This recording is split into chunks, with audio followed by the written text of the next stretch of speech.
o faz para nos resgatar da morte.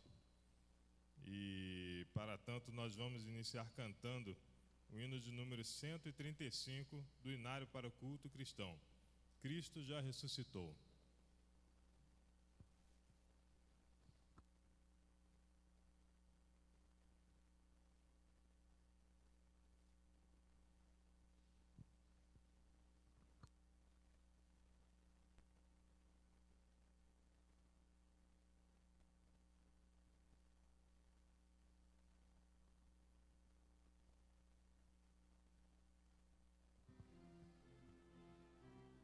Vamos colocar de pé?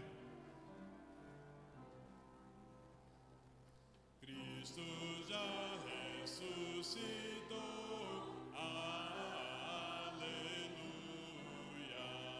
sobre a morte triunfou, aleluia, tudo consumado está, aleluia, salvação de graça dá, aleluia,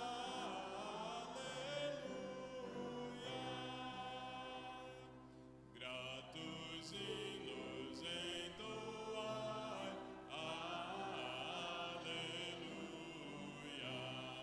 ao Senhor Jesus honrai, aleluia, pois a morte quis baixar, aleluia, pecadores pra salvar, aleluia,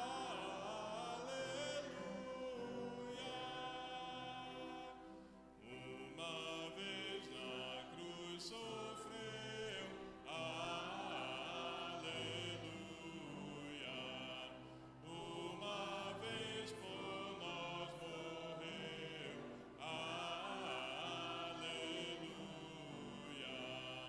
mas agora vivo está, aleluia, e pra sempre reinará, aleluia.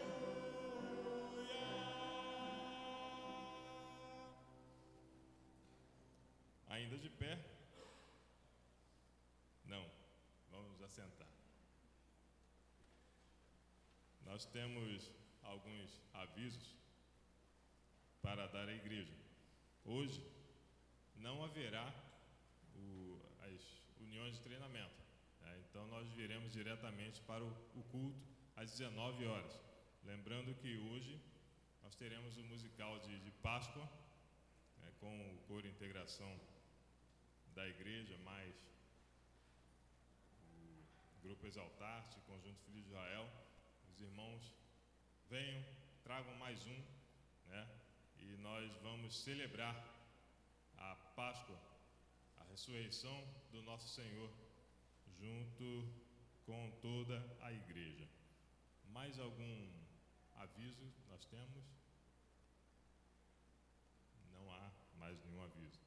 Então agora sim nós vamos colocar de pé e vamos fazer a leitura que se encontra em Lucas 24, de 1 a 12.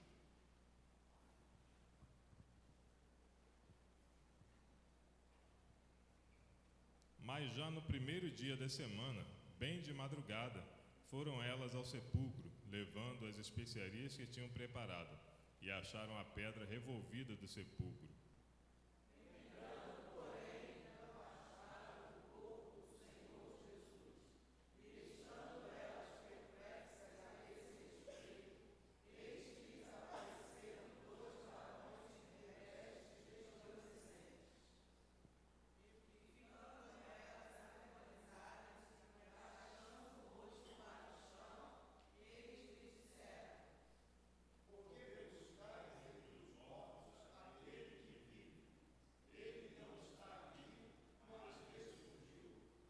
Lembrai-vos de como vos falou, estando ainda na Galiléia, dizendo: importa que o Filho do Homem seja entregue nas mãos de homens pecadores, e seja crucificado, e ao terceiro dia ressurja.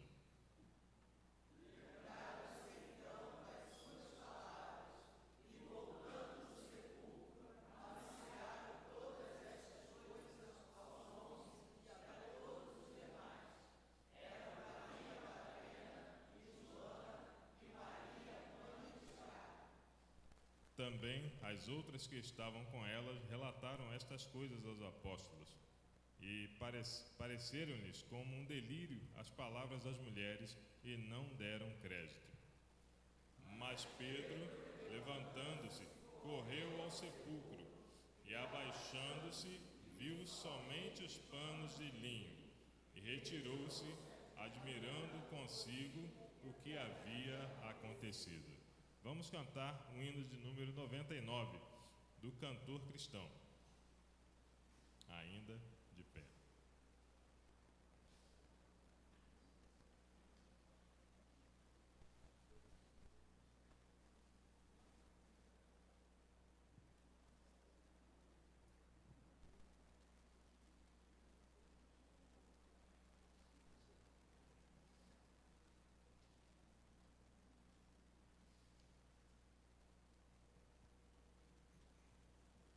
Logo após, as mensageiras farão o momento missionário.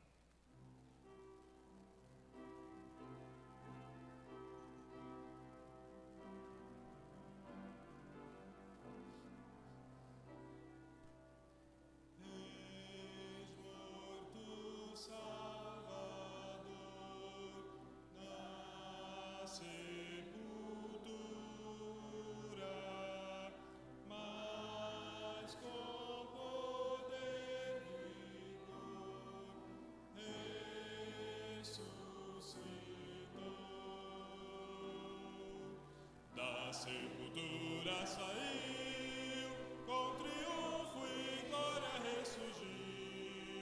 Ressurgiu, vencendo a morte, seu poder. Pode agora a todos vida conceder.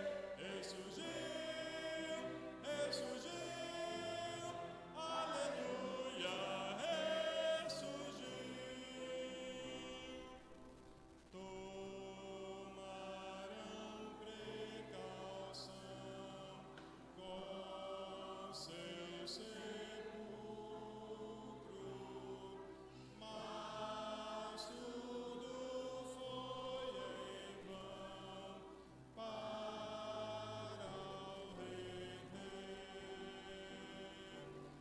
Sepultura saiu, com triunfo e glória ressurgiu.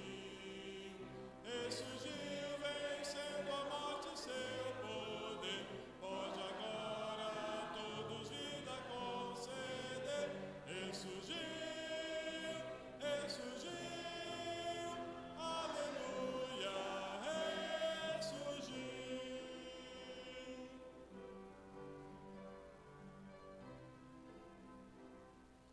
A morte conquistou com grande glória, oh, graças alcançou, vida eterna.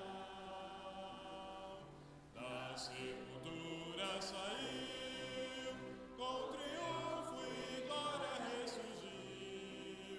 Ressurgiu, vencendo a morte, seu poder. Pode agora a todos vida conceder. Ressurgiu, ressurgiu,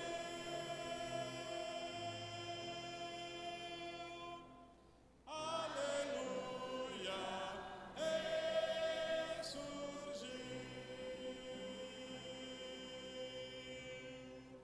Os irmãos podem assentar. As mensageiras com o nosso momento missionário.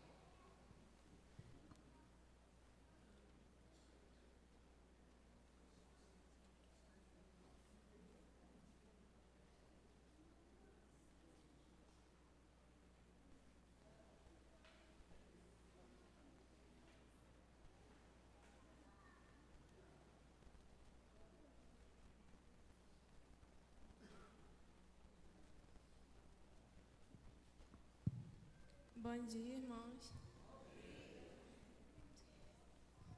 Agora eu vou ler uma notícia missionária aqui. O Ministério Silencioso. No Oriente Médio, um grupo vive em meio à sociedade, porém isolados por suas limitações. É um povo que vive no silêncio em meio ao barulho da humanidade, mas que tem buscado a Deus e encontrado em atividades, algumas das quais empreendidas por missões mundiais, forma de interagir e ter uma vida normal como qualquer outra pessoa. Os deficientes auditivos são o foco deste projeto de missões mundiais no Oriente Médio, onde apenas em todo o ano passado, pelo menos 200 surdos tiveram contato com a mensagem da esperança em Cristo. Através do trabalho desenvolvido com os trabalhos manuais e evangelísticos, conseguimos empregar 4 meninas e testemunhar do Senhor para mais de 200 surdos. Muitos deles ouviram mais de uma vez a palavra de Deus, conta Ibrahim, de Missões Mundiais. É um costume da sociedade local que mulheres não tenham tanta convivência com homens e quando elas são portadoras de alguma deficiência, como a auditiva, nem mesmo convivência com outros surdos é bem vista por lá. Elas também são excluídas da educação, o que as deixa sem qualificação para se encaixarem no mercado de trabalho, explica Ibrahim. Elas acabam ficando isoladas e muitos sentimentos negativos são desenvolvidos em seu coração, com respeito à família, Deus, sociedade e a si mesmas. Acrescenta Mira, esposa de Ibrahim. O que nossos missionários têm buscado transmitir através desse projeto é que, além do trabalho e da qualificação que recebem, são ouvidas e amadas. Nesse ambiente, elas podem falar desse sentimento negativo e serem curadas pelo Senhor. Ibrahim e Amira dizem serem gratos ao Senhor pela oportunidade de servir a outros surdos no Oriente Médio, pois não há nada melhor do que um ambiente como esse para mostrar o amor de Deus e a salvação de Cristo. Continue orando e contribuindo com o nosso ministério. Precisamos ter Deus no caminho, acreditando que Deus está levando os surdos e estamos fazendo sua vontade. Pessoas possam voltar aos teus caminhos, Senhor. É o que eu te peço, Senhor, que esteja abençoando e curando essas pessoas, Senhor, em nome de Jesus. Amém.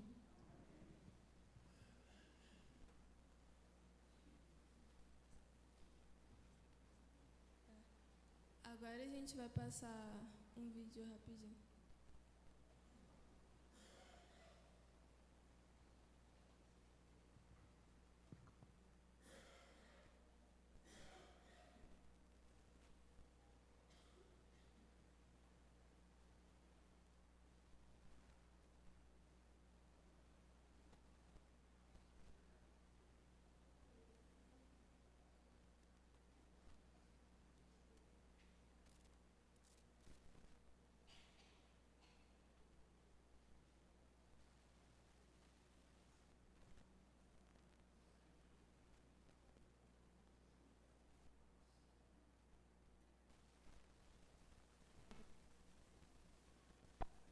Com mais de 150 projetos, mais de 1.500 missionários em mais de 80 países, com mais de 150 projetos nas áreas de esporte, artes, educação, ajuda humanitária e saúde.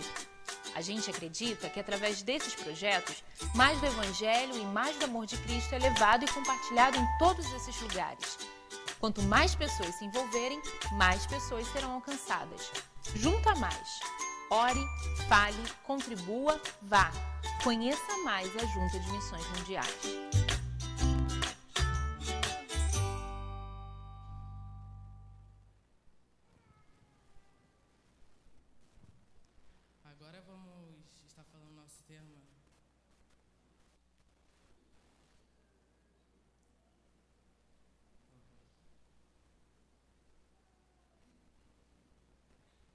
Todos juntos?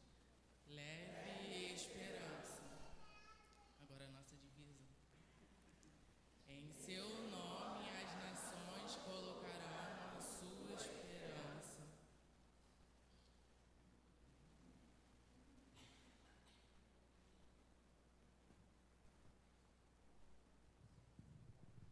Vamos cantar o hino.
Só um momentinho, irmãos. Vamos acertar ali o som. Em breve a gente não terá mais esse problema. Nós vamos fazer a coisa ao vivo, é melhor.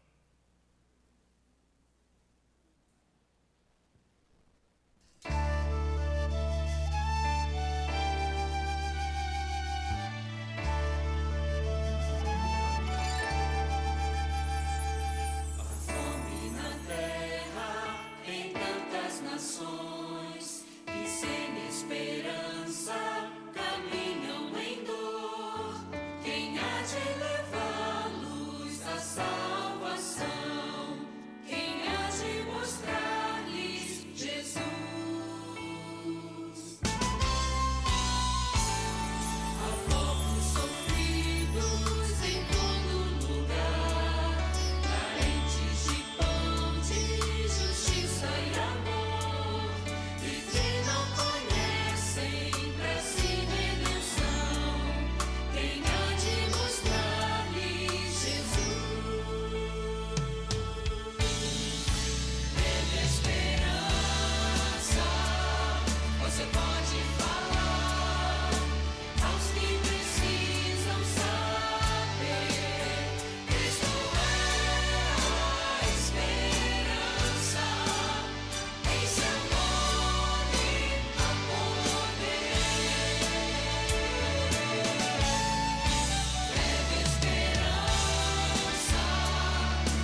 Uma coisa que eu esqueci é que tem a caixinha de missões mundiais no momento ofertório. É para ofertar.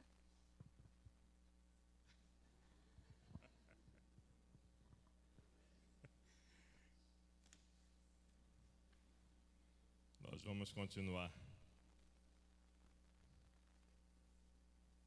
com um momento de dedicação de bens e vidas. A caixinha de missões está ali. E nós vamos cantar o hino de número 177 do Inário para o Culto Cristão. Nome que inspira o meu louvor.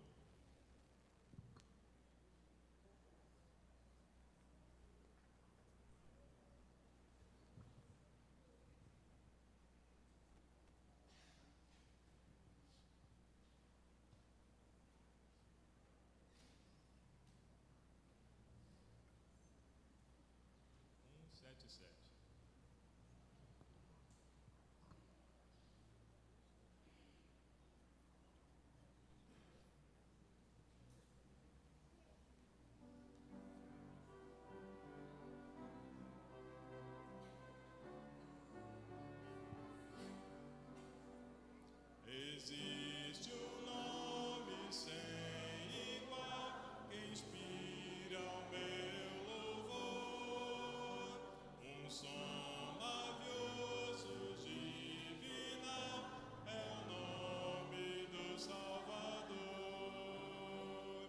Nome que inspira o meu louvor, nome que inspira o meu louvor, nome que inspira o meu louvor, é o nome do Salvador. Jesus, o Salvador, me amou, sofreu cruciante dor, e minha vida libertou na força do seu amor. Nome que inspira o meu louvor, nome que inspira o meu louvor, nome que inspira o meu louvor, é o nome do Salvador.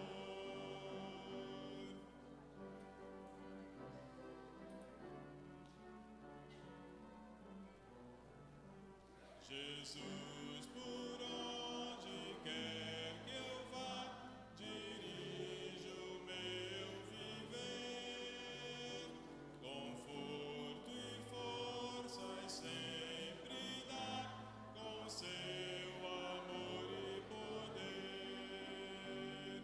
Nome que inspira o meu louvor, nome que inspira o meu louvor,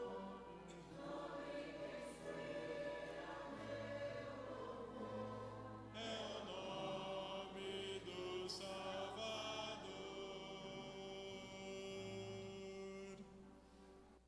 Vamos pedir a nossa irmã Rojane que agradeça ao Senhor pelas ofertas e dízimos.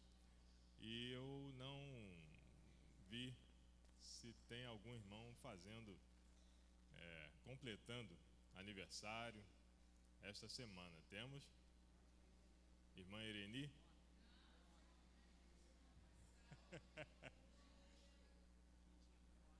Irmã Ritinha? Ih, tá, o pessoal está entregando todo mundo. Nós agradecemos a Deus a vida de todos os irmãos e a irmã Rojane vai orar neste momento. Oremos. Nosso Deus, nosso Pai, está no céu, nós te agradecemos por estarmos em tua casa, prestando este culto que só a ti é devido. Pai, te agradecemos pelos teus servos que aqui já chegaram, que toda essa programação possa chegar com um cheiro suave, nosso Deus, ao teu trono de graças. Nós te agradecemos pelos teus servos que puderam ofertar agora, que realmente, nosso Deus, nós possamos estar alcançando a meta, nosso Deus, do alvo de missões mundiais, que cada um possa se sentir tocado, nosso Deus, a estar contribuindo. Te agradecemos pelos teus servos que completaram mais um ano de vida ontem, irmã Irene e irmã Rita. Tu possa continuar derramando bênçãos na vida delas, que elas continuem sendo essas servas fiéis que têm sido, nosso Deus, na obra da tua causa. Perdoa os nossos pecados, continua conosco, que nós te agradecemos por todas as bênçãos derramadas sobre cada um de nós, mesmo sem nós merecermos nada de ti. Em nome de Jesus que nós te oramos. Amém.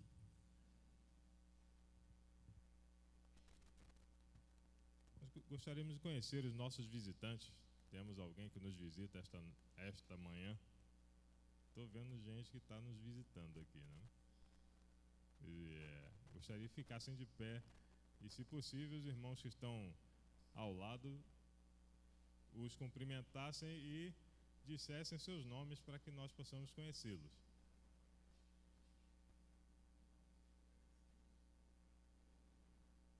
Alguém pode me dizer os nomes? São parentes da irmã Ritinha? Ah, é? Deus abençoe. Voltem sempre que quiserem e sintam-se bem em nosso meio. Nós vamos, neste momento, ter uma inspiração musical com nosso irmão Luiz Crispim.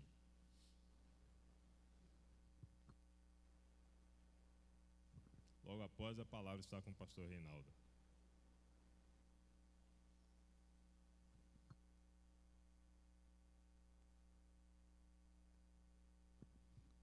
Obrigado, irmão Elton.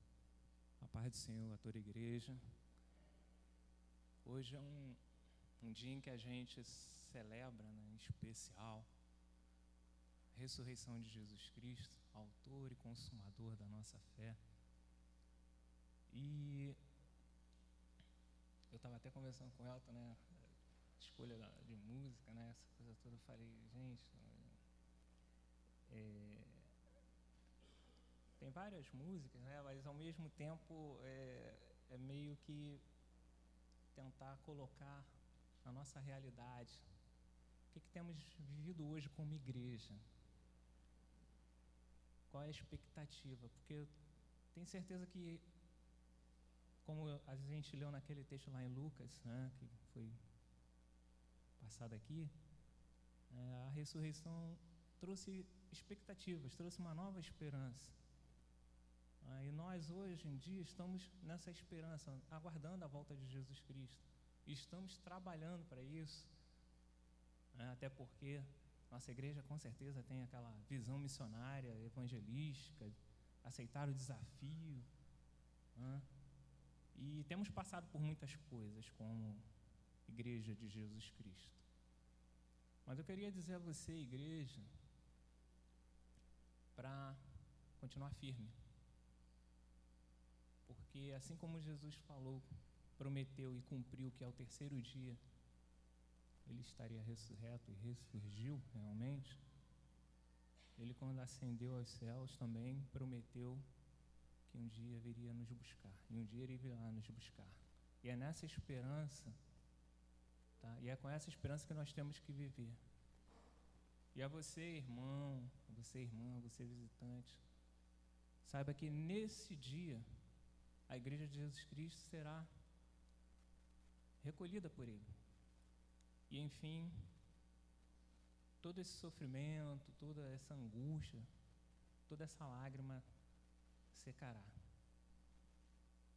Eu gostaria que essa música fosse uma inspiração para cada um dos irmãos aqui nesta manhã, fosse realmente dentro dessa expectativa da volta de Jesus Cristo.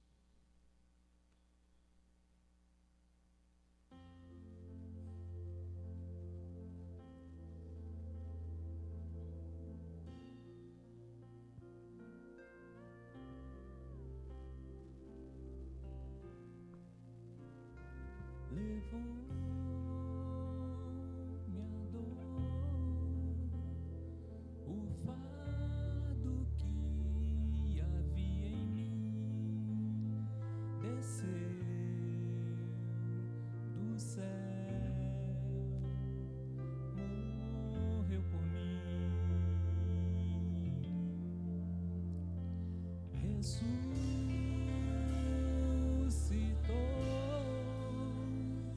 Meu luto teve o seu fim,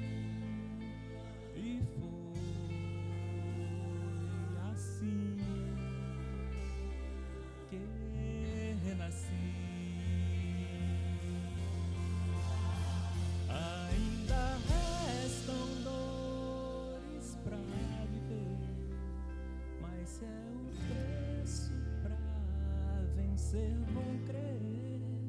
Cada renúncia é um degrau pra eu aqui vencer.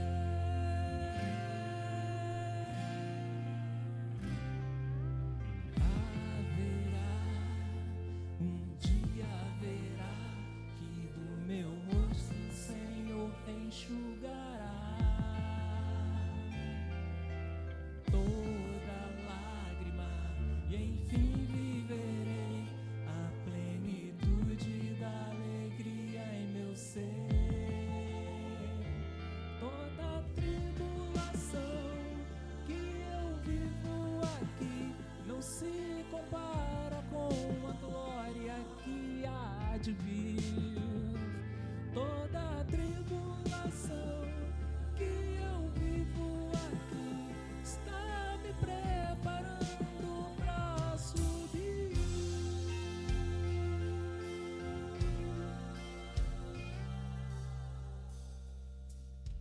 E ainda restam dores pra viver, mas é o preço pra vencer, vou crer. Cada renúncia é um degrau pra eu aqui vencer.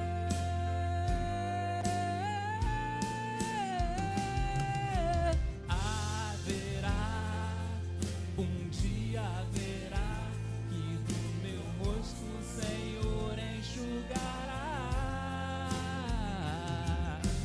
toda lágrima e enfim viverei a plenitude da alegria em meu ser. Toda tribulação que eu vivo aqui não se compara com a glória que há de vir. Toda tribulação que eu vivo aqui está me preparando para subir.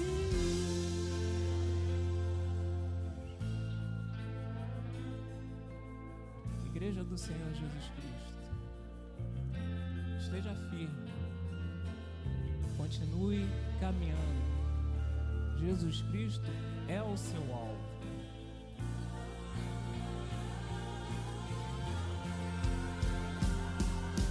Haverá, um dia haverá que do meu rosto o Senhor enxugará toda lágrima e enfim viverei a plenitude da alegria em meu ser.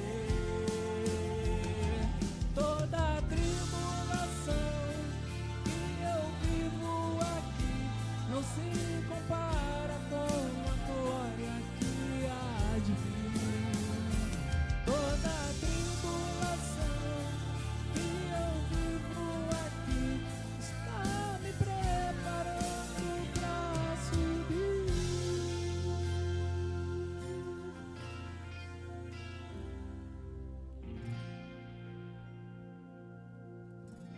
Gostaria de fazer uma oração neste momento, se me permite. Senhor, muito obrigado, Senhor, por este dia. Muito obrigado, Senhor, porque Tu nos trouxeste até aqui para este momento todo especial em que a Tua igreja está reunida, comemorando a ressurreição de Jesus Cristo, pois Ele morreu por todos nós, mas ao terceiro dia ressuscitou e foi para o céu, e um dia virá nos buscar. Ó Senhor, acrescenta na nossa fé, Senhor, cada dia, Senhor, nos dá força para prosseguir. Em nome de Jesus que te oramos. Amém.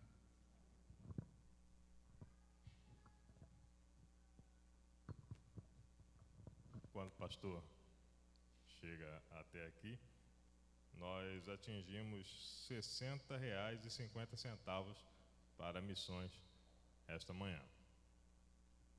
Obrigado.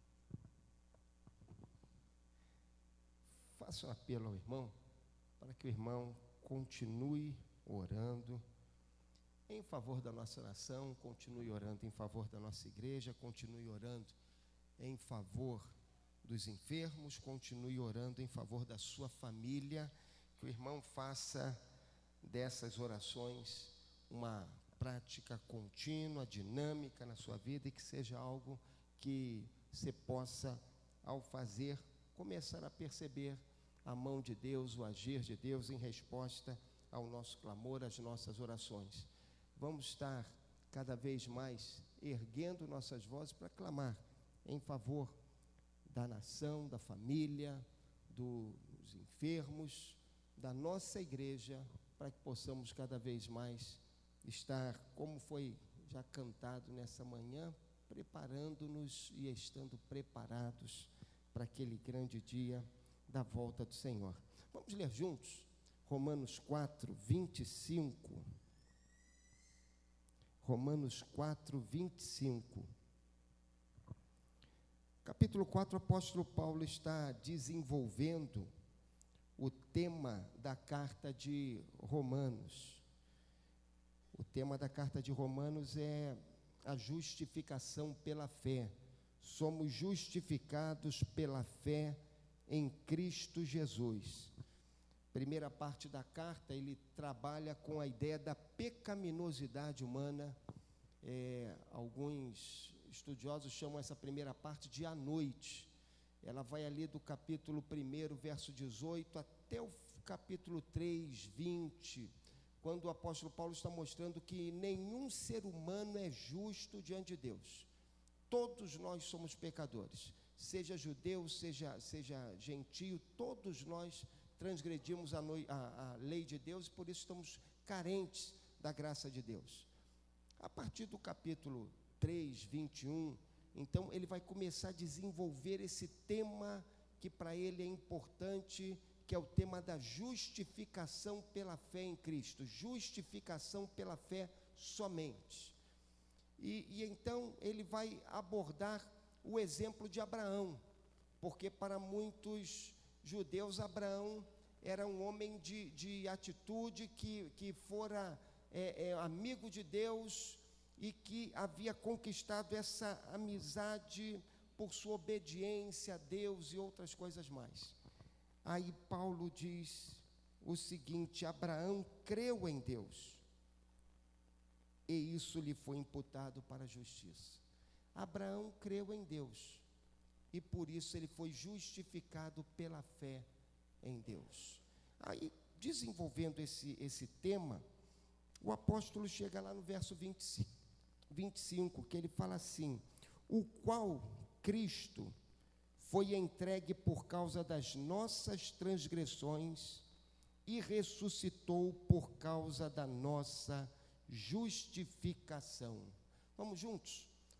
O qual por nossos pecados foi entregue e ressuscitou para a nossa justificação. Esses são os dois lados da Páscoa. A Páscoa, ela trabalha com essas duas verdades: a morte de Cristo e a ressurreição de Cristo. Se você remover uma delas, você não tem a Páscoa. Se você pensar somente na outra, você não tem a Páscoa.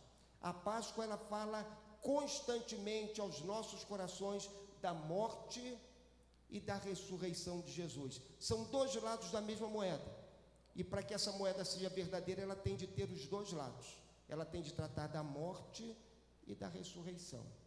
É interessante a gente pensar nisso, porque nós hoje vivemos numa sociedade que em Páscoa se fala de tudo, menos de Jesus. Nós falamos do coelhinho, nós falamos do ovo da Páscoa, nós gastamos uma fábula com chocolate, nós compramos isso e aquilo, corremos daqui para lá, preocupados com essa situação. Se você tenta entrar no mercado na véspera do domingo de Páscoa, você percebe como isso é complicado, e nós esquecemos do fundamental da Páscoa. E o fundamental da Páscoa é Jesus e aquilo que Ele fez por nós. O fundamental da Páscoa é lembrarmos de Cristo. Como diz o apóstolo Paulo, Cristo é a nossa Páscoa. Essa é a ideia fundamental da Páscoa. E na Páscoa nós temos de lembrar essas duas verdades. Primeiro, Ele foi entregue por nossos pecados. Eu e você devemos recordar essa verdade continuamente. Fala assim a palavra de Deus na minha tradução: o qual Cristo foi entregue por causa das nossas transgressões. Um pouquinho antes, no verso 24, o apóstolo vai falar assim: a nós que cremos naquele que ressuscitou dentre os mortos, a Jesus nosso Senhor. E a ideia de que ele foi entregue é a ideia de que Cristo morreu na cruz em nosso favor, morreu na cruz para ser o nosso Redentor. É preciso que ao olharmos para esse texto, nós observemos algumas verdades que ele destaca assim, de modo muito simples. Primeiro, o tema da morte. Fugimos um pouco dessa ideia. Nenhum de nós gosta de falar de morte. Nós vivemos numa sociedade que quer adiar o máximo possível a morte. Todos nós hoje nos preocupamos em melhorar a nossa condição física para que esse tema fique bem distante de nós. Contudo, para a Bíblia, esse tema não é tabu. A Bíblia continuamente está falando disso, porque a Bíblia quer que nós estejamos preparados para esse dia que inevitavelmente nós enfrentaremos. E quando pensamos em Jesus, isso se torna ainda mais significativo. A morte, ela é consequência do pecado. A leitura do início da Bíblia vai nos revelar que a morte não estava exatamente nos planos de Deus. A morte é uma consequência daquilo que Adão e Eva fizeram, e dessa maneira ela passou para toda a humanidade. A morte, ela é consequência do pecado. E a Bíblia diz que Cristo foi entregue à morte por causa das nossas transgressões. Então lembre de uma coisa: a Bíblia, lá em Ezequiel, ela vai declarar de modo bem claro o seguinte: a alma que pecar, essa morrerá. Ezequiel 18:4. Logo, em Ezequiel ainda 18, verso 20, a palavra vai reafirmar essa verdade: a alma que pecar, essa morrerá. Então nós temos de lembrar isso. Lá em Romanos, capítulo 6, verso de número 23, a Bíblia reafirma de uma maneira um tanto quanto mais elaborada essa verdade. Romanos 6, 23 diz assim: porque o salário do pecado é a morte. O salário do pecado é a morte. Então lembremos dessa questão. A morte, ela é consequência do pecado. E é uma consequência que é devida, é algo a que fiz jus, porque quando a Bíblia diz o salário do pecado, ela não está dizendo de algo que te está sendo dado gratuitamente. Ela está dizendo que é algo que você recebe porque mereceu. Não é assim com o seu salário? Se você quer deixar alguém indignado, chegue no final do mês e diga assim para ele: olha, o seu salário vai ficar preso por essa ou aquela razão. Você tem alguém indignado, porque nós dizemos: eu fiz por merecer o meu salário, eu trabalhei, eu me dediquei. Aí a Bíblia vem e usa essa mesma ideia, e ela fala assim: o salário do pecado, a recompensa devida para aqueles que trabalham na prática do pecado, é a morte. Então a morte, ela é a recompensa que todos nós que pecamos merecemos. Aí vem a Bíblia e diz assim: Deus entregou Jesus à morte por nossos pecados. E aqui nós temos então aquela ideia extraordinária. Deus decidiu salvar os homens do destino a que os homens faziam jus. Como Deus fez isso? Entregando o seu Filho Jesus à morte em nosso lugar, em nosso favor, na cruz. Deus o entregou. Veja que diz assim o texto bíblico que nós lemos: ele foi entregue por nossos pecados. Você já imaginou que lá na eternidade, antes de Deus ter criado Adão e Eva, antes de Deus ter criado o homem, provavelmente antes de Deus ter criado os anjos, antes da rebelião angelical, antes do aquele anjo querubim ungido ter se corrompido, antes disso tudo, houve um bate-papo lá no céu. O Pai, o Filho e o Espírito conversaram. E Deus falou: criemos o homem. Aí eles concordaram: criemos o homem. Aí Deus falou: mas façamos o homem perfeito. E aí eu imagino o Espírito dizendo assim: sim, façamos o homem à nossa imagem.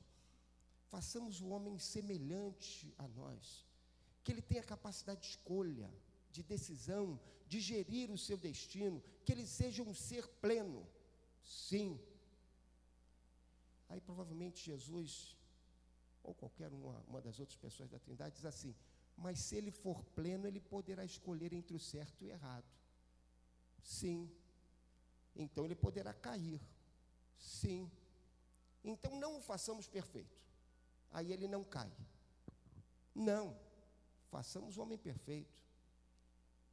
E que exista a possibilidade dele cair. Mas se ele cair, a nossa obra ficará destruída? Não. Se ele cair, nós o resgataremos. Mas como vamos resgatá-lo? A alma que pecar, essa morrerá. Um de nós terá de dar-se em favor deles. E aí o pai olha para o filho e o pai diz: você entregará a sua vida por eles. E o Filho e o Espírito concordam com isso. Sabe o que Apocalipse diz? O Cordeiro de Deus que foi morto antes da fundação do mundo. Lá na eternidade, antes de criar todas as coisas, Deus já havia decidido entregar o seu Filho Jesus à cruz para salvar os homens. Deus já havia decidido entregar o seu Filho Jesus à morte para ser o nosso Redentor. E na Páscoa, nós celebramos isso. O fato de que Jesus morreu por nós. O fato de que Jesus entregou a sua vida por nós na cruz. O livro de Atos, capítulo 2. Leia comigo. Atos 2, verso de número 22 e 23. Varões israelitas, atendei a estas palavras: Jesus, o Nazareno, varão aprovado por Deus diante de vós, com milagres, prodígios e sinais, os quais o próprio Deus realizou por intermédio dele entre vós, como vós mesmos sabeis. Sendo este entregue pelo determinado desígnio e presciência de Deus, vós o matastes, crucificando-o por mãos de iníquos. Amado, foi da vontade de Deus lançar sobre Jesus o nosso pecado, a nossa culpa, a nossa transgressão, a nossa falta. Algumas vezes nós pensamos assim: Deus planejou salvar o homem depois que o homem pecou. Não, Deus planejou salvar o homem muito antes de ter criado o homem. Deus é amor, Deus é sabedoria, Deus é santo, Deus é soberano, e como fruto do seu amor por nós, muito antes de todas as coisas existirem, já Ele propusera salvar-nos por meio da morte e morte de Cristo na cruz. Olha o que diz o profeta Isaías, 700 anos antes de Jesus ter nascido. Isaías 53, fala assim, verso de número 10. Isaías 53, 10. Todavia, ao Senhor agradou moê-lo, fazendo-o enfermar. Quando der ele a sua alma como oferta pelo pecado, verá a sua prosperidade, prolongará os seus dias, e a vontade do Senhor prosperará na sua mão. Quando der ele a sua vida como oferta pelo pecado. A vida de Cristo foi uma oferta pelo pecado. Ele deu a sua vida na cruz como se fora um sacrifício, daqueles sacrifícios estabelecidos lá no Velho Testamento, um sacrifício para cobrir os pecados, para perdoar os pecados de toda a humanidade. A sua vida foi entregue na cruz para que pudéssemos ser salvos. Uma segunda ideia que eu e você temos de lembrar, Hebreus 10.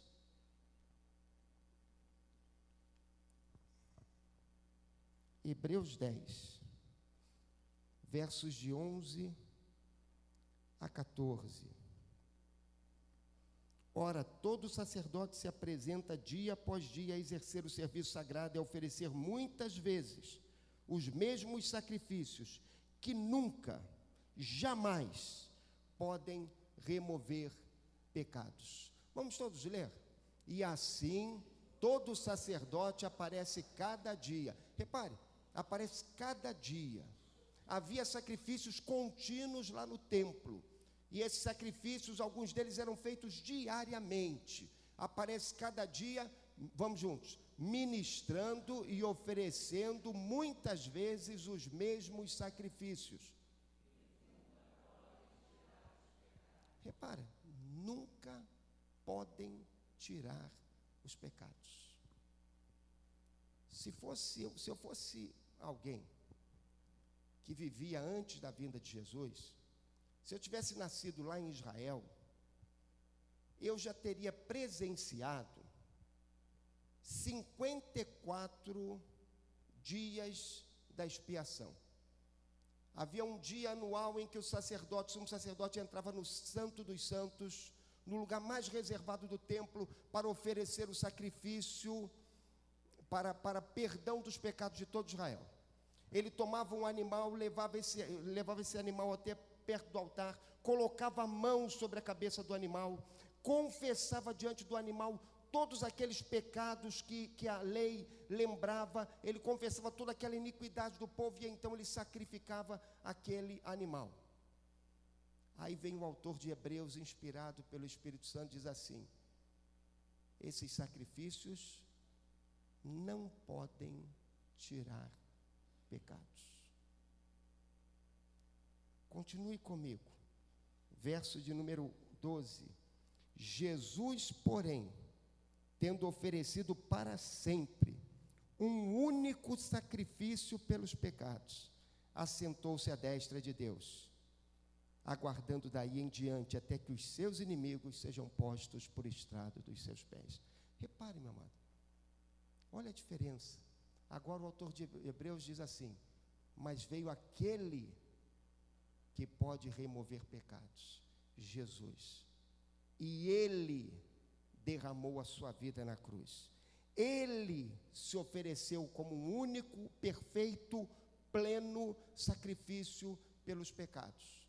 E nele, agora, nós temos a redenção pelo seu sangue, a redenção pela sua vida oferecida na cruz em nosso lugar.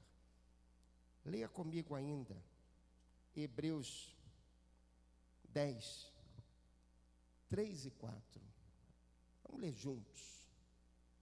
Hebreus 10, 3 e 4. Vamos lá? Nesses sacrifícios, porém, cada ano se faz comemoração dos pecados, se faz recordação dos pecados. Vamos continuar. Porque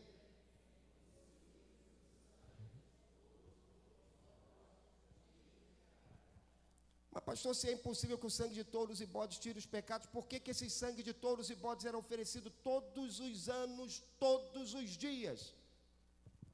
Porque eles apontavam para aquele que viria. Eles apontavam para Jesus, porque eles estavam continuamente dizendo: olhe para o Messias, ele virá e nele haverá perdão pleno de todos os pecados. Cada gota de sangue derramada no templo, no altar, apontava para Jesus. Meu amado, na história do homem, só existe um meio de salvação, desde Adão até o último homem que pisar essa terra, quando Jesus voltar. E o modo de salvação é um só, é Jesus. A grande diferença é o ponto para o qual nós olhamos. Adão Abraão, Noé, Davi, José, Isaías, Jeremias, eles olhavam para o futuro e eles diziam: virá o Messias.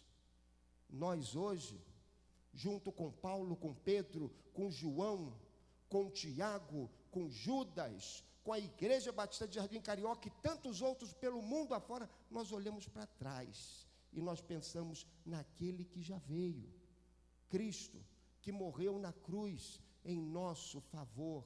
A Páscoa lembra isso, somos salvos, todos nós, pelo mesmo sangue que foi derramado, o sangue de Jesus, que entregou a sua vida em nosso favor na cruz do Calvário.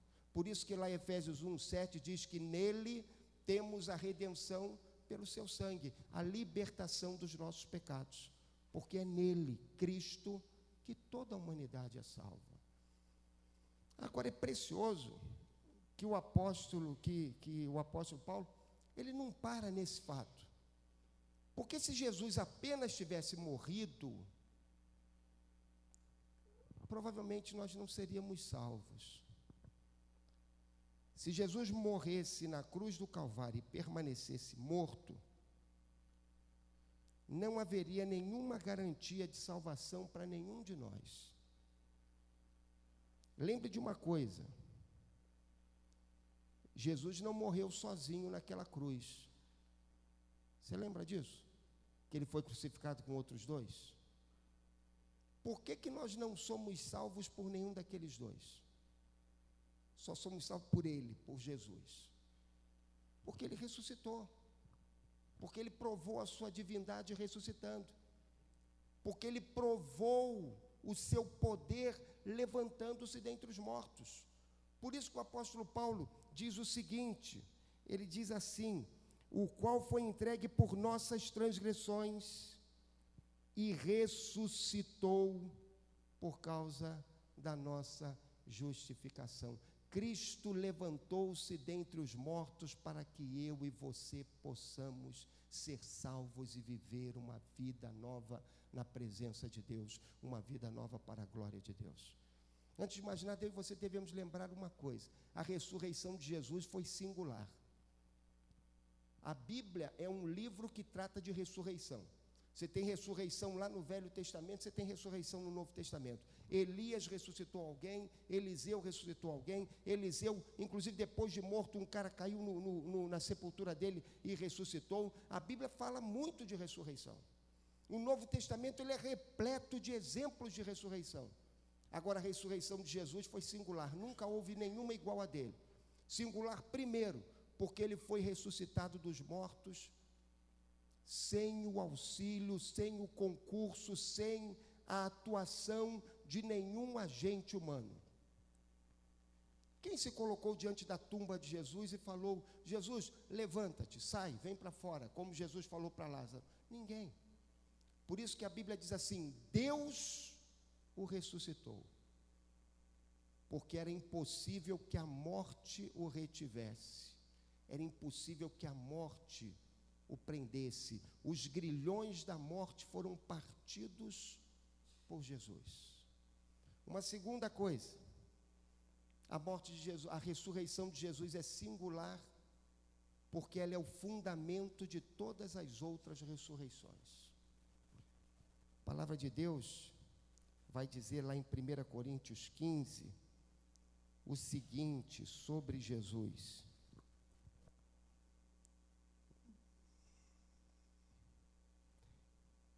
Vamos ler o verso 20, 1 Coríntios 15, 20. Vamos juntos? Mas de fato,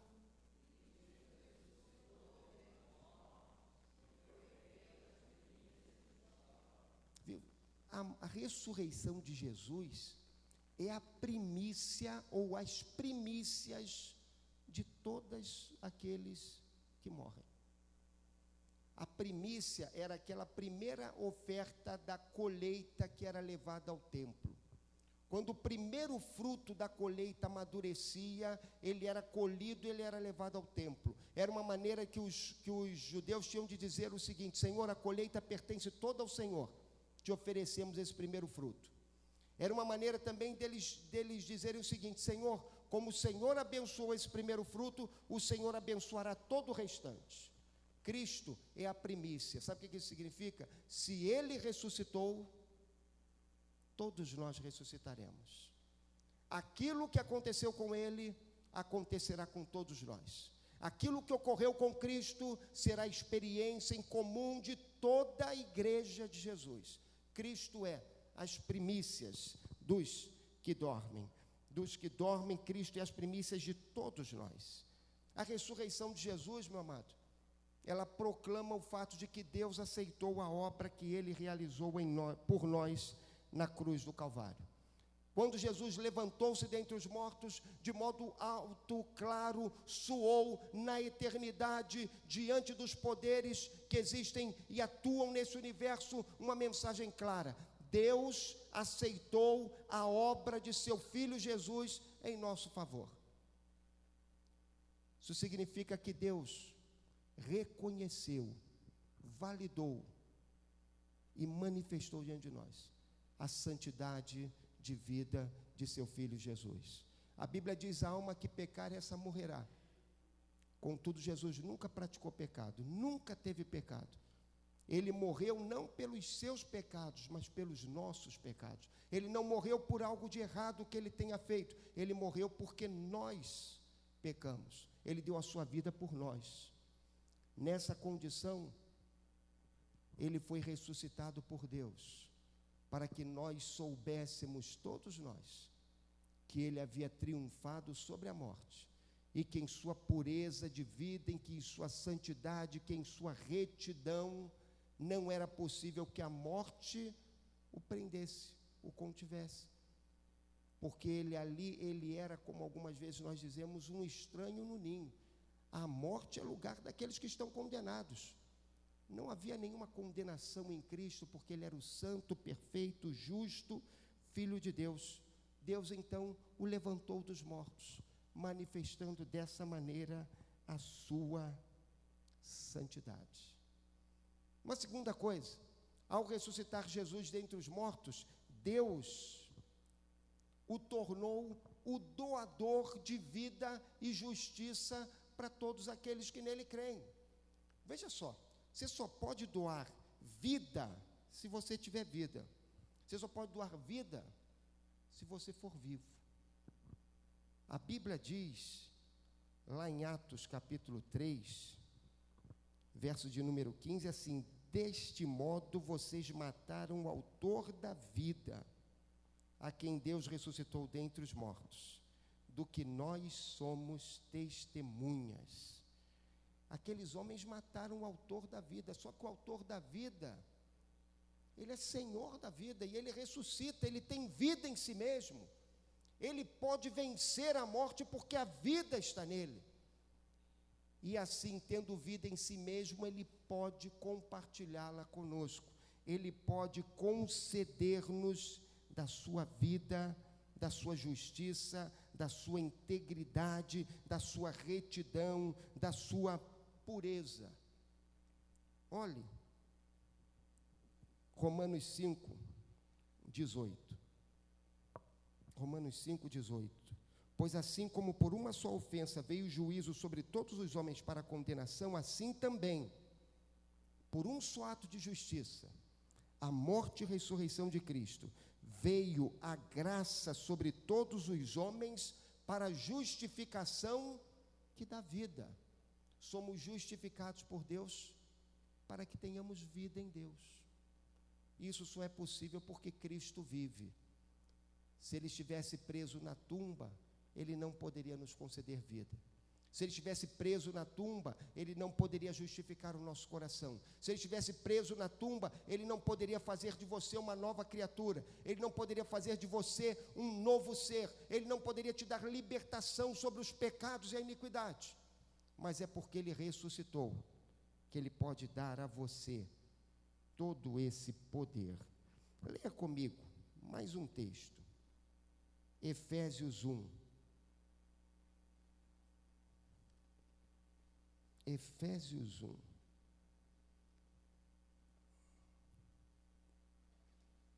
(17) Paulo está orando pelos Efésios. Agora ele vai sintetizar a oração dele.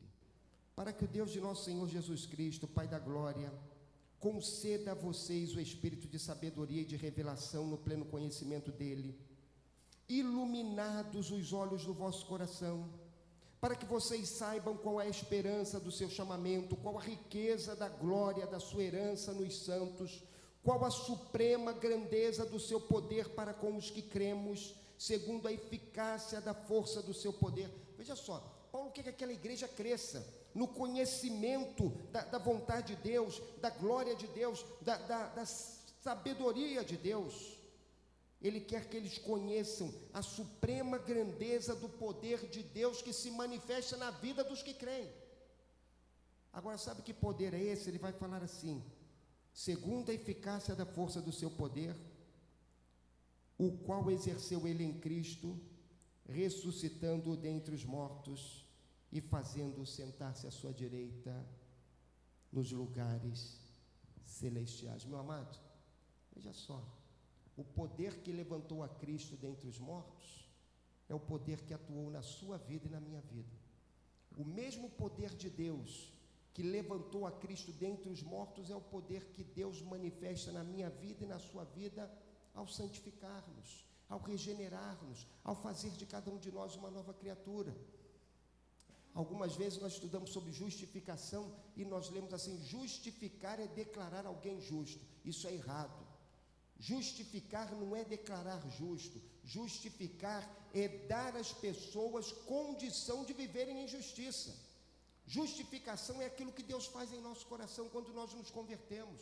Ele muda o nosso coração, Ele regenera o nosso interior, Ele tira o coração de pedra e Ele coloca um coração de carne. Ele faz com que nós não ansiemos mais pelas coisas do mundo, mas que queiramos conhecer a Ele e a sua glória. Ele faz com que exista em nosso coração o desejo de conhecer a Cristo, de andar em Cristo, de aprender de Cristo, de viver para Cristo, de glorificar a Cristo. Ele faz com que todo o nosso viver tenha um novo sol. Eu não vivo mais para mim, eu vivo para Cristo e para a sua glória. Agora, isso você não consegue sozinho. Isso você não compra na venda na esquina. Isso você não consegue nos bancos da IBD. Isso você não consegue lendo a Bíblia. Isso você consegue quando o poder de Deus se manifesta na sua vida, regenera a sua vida, transforma o seu coração e faz de você uma nova criatura. Aí você vai ter prazer na Bíblia, você vai ter prazer na IBD, você vai ter prazer nas coisas de Deus, mas isso tudo é fruto do poder de Deus que se manifestou em nós, é fruto da justificação operada por Deus e que concede vida ao nosso viver. Justificação que dá vida.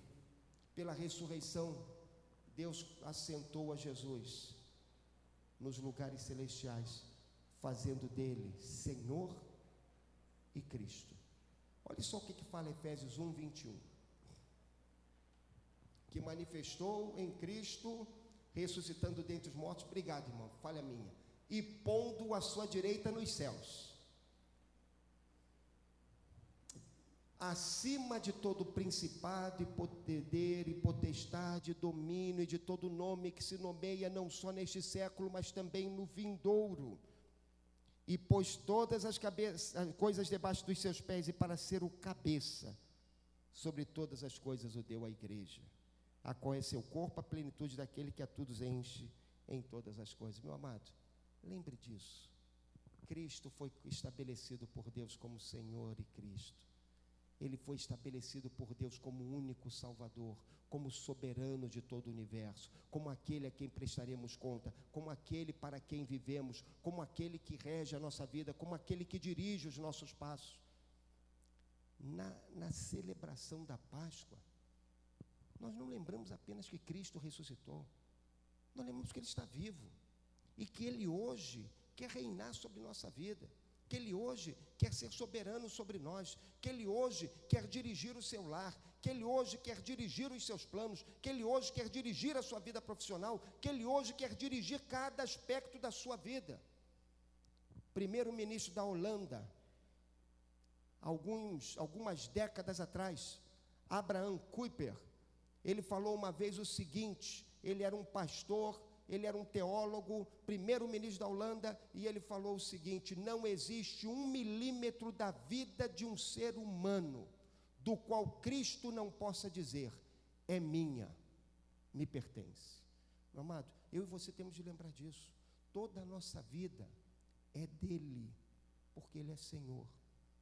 E eu e você temos de viver para ele, para a glória dele, para o louvor dele. Curvemo-nos a ele e vivamos para ele. A ressurreição de Cristo, meu amado, ela nos lembra um último detalhe. Ela nos lembra que a morte não é o fim. A morte não terá a palavra final. Conta-se que uma menina, uma vez começou a ler um livro, uma história de terror, e ela ficou intimidada, amedrontada, ela não sabia o que aconteceria no futuro, e ela decidiu parar de ler o livro. A mãe dela sentou-se do lado dela e falou: minha filha, você já leu o final do livro? Ela falou: não. Então vamos ler o final. Quando a mãe leu o final, em que o bem triunfa sobre o mal, aquela menina decidiu ler o restante do livro, porque ela perdeu o medo, porque ela sabia que, embora o mal dominasse nas primeiras páginas, lá no final, o bem triunfaria. A amada ressurreição, ela aponta isso, ela nos lembra isso. A nossa vida não será vencida pela morte. A morte não terá a palavra final. Nós, nesse tempo, podemos sofrer com dores, com problemas e com lutas, mas nós sabemos que aquilo que sucedeu a Cristo acontecerá conosco. Se ele venceu a morte, nós também venceremos. Se ele foi glorificado por Deus, nós também seremos. E nós sabemos que Deus tem preparado para todos nós, lá no futuro, um momento, quando experimentaremos a glorificação plena e estaremos com o Senhor, fruindo todas as maravilhas da presença do Senhor. A história de Joni Eareckson é muito interessante, porque ela é uma jovem ainda com poucos anos, 14, 15 anos na juventude ainda. Ela foi à praia num dia de folga e deu um mergulho na praia. Naquele mergulho que ela deu, ela bateu com a cabeça numa pedra, quase morreu naquele dia, mas fraturou algumas vértebras aqui em cima no pescoço e ficou tetraplégica, com 15, 16 anos. Ela não consegue mover nenhum membro do seu corpo do pescoço para baixo. Em dado momento da vida dela, ela recebeu o Evangelho no seu coração. Ela entregou a vida para o Senhor Jesus. Sua família evangélica pregou a ela e ela entregou a vida para Jesus. Então, ela continuou caminhando e aprendendo com o Senhor e crescendo. E um dia lhe falaram: você não tem medo do futuro? Ela falou: não, porque eu sei o que o futuro me reserva. E eu sei que um dia, lá no futuro, eu estarei com Deus. Ele me levará à sua presença. Ele me glorificará. E todas as limitações que eu experimento hoje ficarão para trás. Porque naquele dia eu receberei um corpo glorioso, que não terá as limitações desse momento, e experimentará toda a glória da presença de Deus. Meu amado, é bom olhar para a ressurreição de Jesus, porque nós entendemos que a morte não terá a última palavra na nossa vida, que as dores desse tempo não terão a última palavra nessa vida. Nós entendemos o cântico de júbilo do apóstolo quando ele diz: porque eu sei que as dores, as tribulações desse tempo presente não se podem comparar com a glória que em nós há de ser revelada. Que nós lembremos disso e que possamos continuamente, em meio às nossas dores, às nossas lutas, às nossas dificuldades, às nossas ansiedades, possamos lembrar: o futuro que nos espera é um futuro glorioso, porque estaremos com o Senhor, veremos ao Senhor e seremos como o Senhor. Meu amado, que na Páscoa possamos lembrar dessas duas verdades. Cristo morreu por nós, graças a Deus por isso. Cristo ressuscitou para a nossa justificação, graças a Deus por isso, porque é em virtude da morte e ressurreição dele que nós somos salvos, que nossas vidas são libertas do pecado e que nós temos a oportunidade de viver uma vida plena na presença de Deus. Se você está conosco, ainda não tem a Cristo no seu coração como sua Páscoa, como razão de ser, não apenas da Páscoa, mas da vida, volte seu coração para Ele, entregue o seu coração a Ele, creia nele de todo o coração, peça a Ele para que faça morada na sua vida, para que transforme o seu coração e seja você mesmo alguém que experimentou da parte de Deus, por intermédio de Cristo, o perdão para os seus pecados, a renovação da sua vida interior e a certeza de uma vida eterna com Deus em plenitude no céu. Que Deus nos abençoe.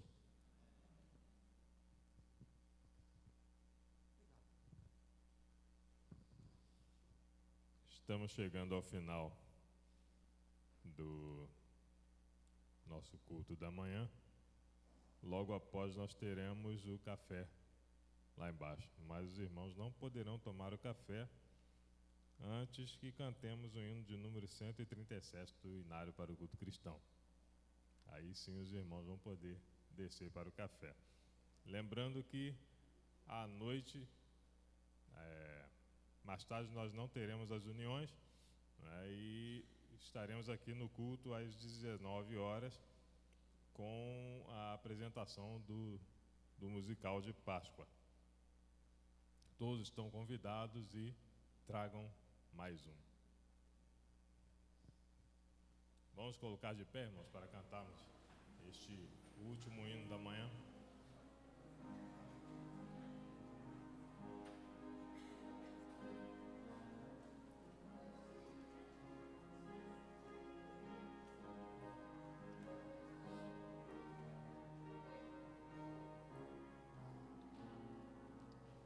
Deus enviou Jesus, seu Filho, e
sem temor, morrer pra mim, ser a vitória, verei a glória de Jesus, meu Salvador, porque vivo está o amanhã enfrento, sim, vivo está, não temerei,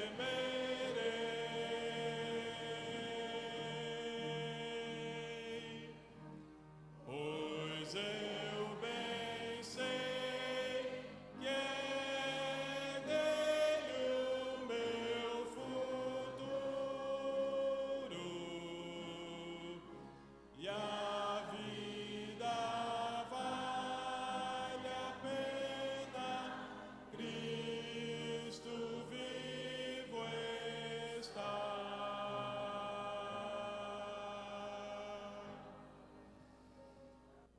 Vamos orar? Obrigado, ó Pai, pelo teu sacrifício na cruz para nos salvar, pela tua ressurreição, ó Deus, que veio nos justificar. Pedimos, ó Deus, que tu continues conosco, ó Deus, nos dando forças na nossa caminhada, nos dando condições, ó Deus, de darmos o melhor para ti. Ser conosco, ó Pai, no restante deste dia, que tudo, ó Deus, que façamos seja para a tua honra, para a tua glória e para o teu louvor. Nós te pedimos e agradecemos essas bênçãos, não por merecimento algum, mas no nome de Cristo Jesus, que vive, reina e reinará para todo sempre. Amém. Com orações silenciosas, estamos nos despedindo deste culto.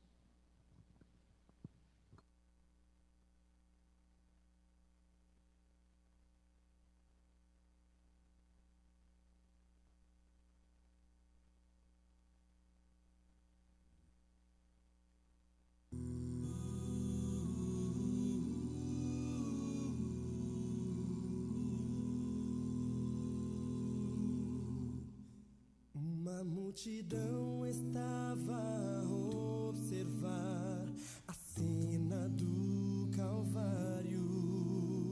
Olhavam todos para aquela cruz.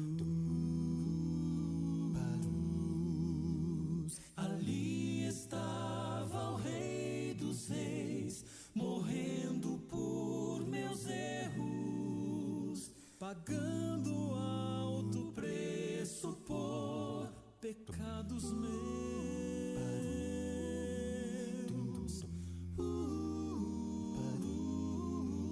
Mas havia explicação naquele ato de amor. Era plano do Pai enviar ao mundo um eterno Salvador. Ele viria consolar, viria resgatar.